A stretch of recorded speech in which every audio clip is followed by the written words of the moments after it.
একটু মন দিয়ে তাকায় দেখেন কত মানুষের ঢল। আলহামদুলিল্লাহ, আমরা সকলেই একে অপরের জন্য আল্লাহর দরবারে দোয়া করব, তাহলে একজন না একজনের দোয়া আমাদের কবুল হবে ইনশাআল্লাহ। কবুল করাইয়া মালিক আল্লাহ। হয়তোবা আমি গুনাহগার, আপনি গুনাহগার, এই আপনার আমার কথা দোয়া আল্লাহর দরবারে কবুল নাও হইতে পারে।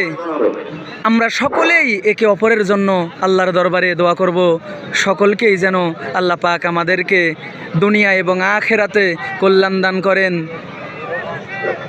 আমরা যারা আমাদের আত্মীয় স্বজন তেনাদের জন্য দোয়া করব, কবরবাসীর জন্য দোয়া করব, আমাদের মা বাবা, জনম দুঃখিনী মা বাবা যেনারা আমাদের অনেক কষ্ট করে লালন পালন করেছেন, যে মা আমাদের গর্ভে ধারণ করেছেন, তেনাদের জন্য আমরা খাস করে দোয়া করব। তাহলে আল্লাহ পাক কবুল করবেন। কবুল করাইয়া মালিক আল্লাহ। সকলের কাছে অনুরোধ রইল ইসলামিক ভিডিও শেয়ার করার জন্য।